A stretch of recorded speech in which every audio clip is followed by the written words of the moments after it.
You're watching this video because hopefully you need more bums on seats in your salon business. If not, I'd probably click off now because the rest of this is going to be irrelevant to you. So we're going to talk a little bit about how do we actually get more high ticket clients into our salon business without having to post on Instagram every single day, without having to jump on the latest trend, and without having to dance like an absolute prick on Instagram. So we're going to dive into what we would call a really basic marketing funnel. We use an advanced version of this with our clients, but they pay us a hefty sum every single year, and we want to keep this relevant, make it fair to them. So the first part of our funnel, and this is where people come in, how many people actually know you? So how visible are you? How many people in your local area or in the local towns, local villages, local city know who you are, what you do, and who you service? So for example, my salon, we help clients get the best blonde and the best extensions in Somerset, really specific in who we're targeting and what we're aiming for. Once we've got people knowing who we are, so that's by posting on Instagram, having a great window display, connecting in the local area, running events, partnerships, joint ventures, all that kind of stuff.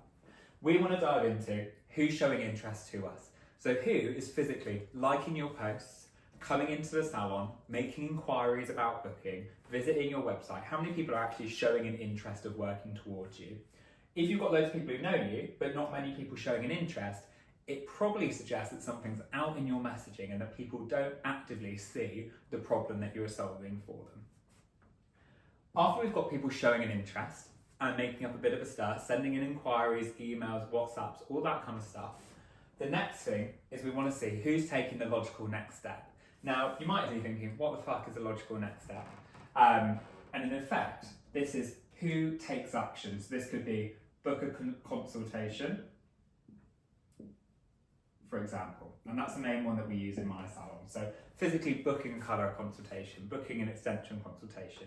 It could be booking straight in for a cut and blow dry if that's what you're aiming for. But what we want to get really clear on is who's taking that logical next step and what does that look like to them. Once they've taken that logical next step, we're all about conversion, and that's in between logical next step and rebook. So are we converting these consultations into high ticket clients? Are we showing them enough value? Remember, buyers can be liars here, so if they say they need to go home and think about it, they need to check their rota, or they need to have a think about the price or investment, it's simply code for you've not answered all my questions and we need to dive in a bit deeper in that sales process. But that's a completely different video. Once we've got these clients coming in, they know us, they've shown an interest, they've booked in, and they've booked in for their main appointment, it all goes into loyalty marketing. So are they rebooking? If your rebook rate is under 65%, you're leaving money on the table. So we do not want to be doing that, and we want to be really clear on what that looks like. So under 65%, it is not a marketing issue, it is a retention issue.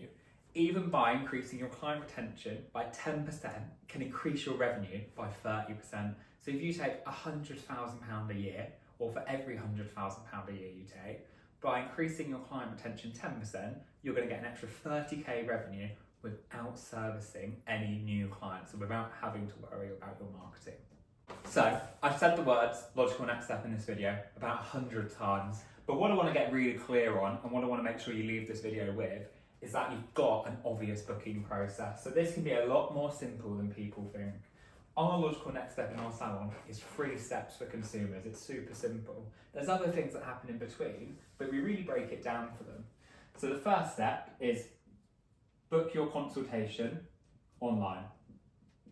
So book your consultation online, and they can go on, they can choose a time that suits them, and they can book a consultation right in with my team. Once they've done that, they come in for that consultation, and this is all about converting them. So the consultation booking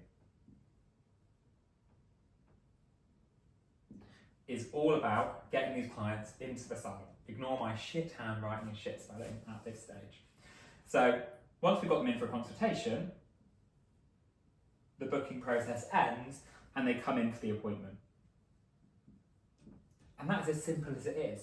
But you might say, well, yeah, we've got this in our salon, but how clear is this to your clients? Is this on your Instagram? Is this on your website?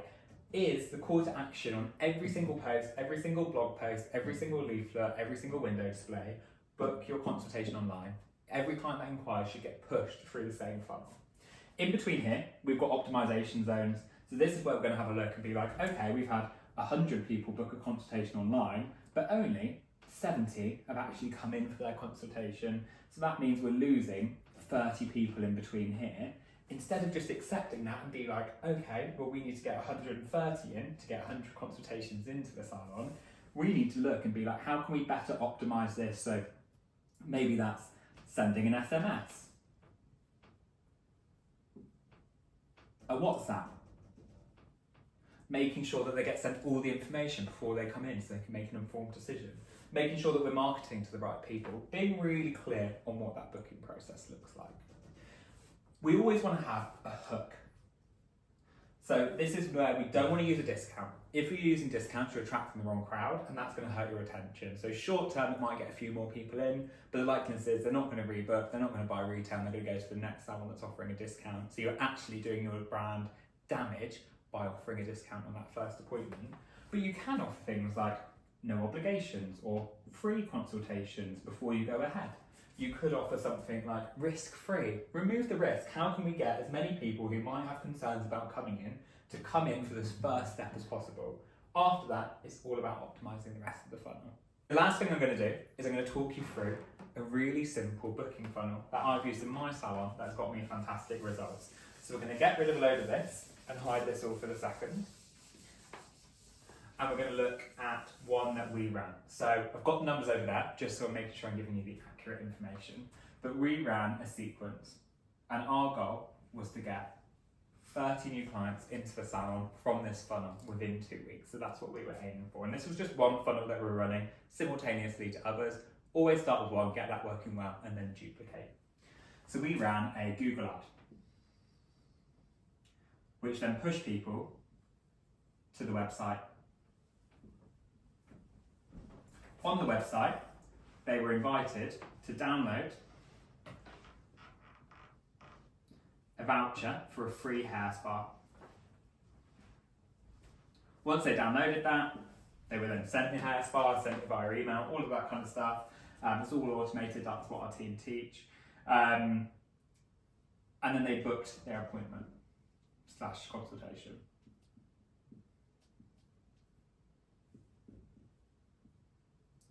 And then those people came in to the salon.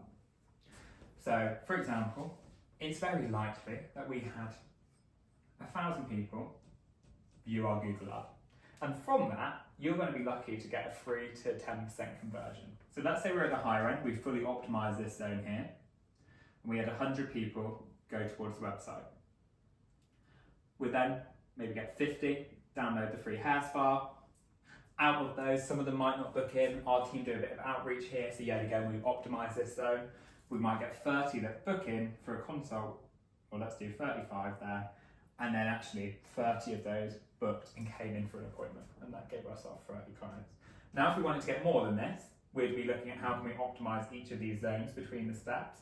And once we feel like we've optimized that to the best potential, we'd then be looking at how can we get more people in here, which in this case would be increasing ad spend. Hope that's helpful. If you want to know more, please feel free to reach out. Download the guide from the link in our bio to see how we grow our salon's 6-figure profits in under 4 years. And thank you for watching.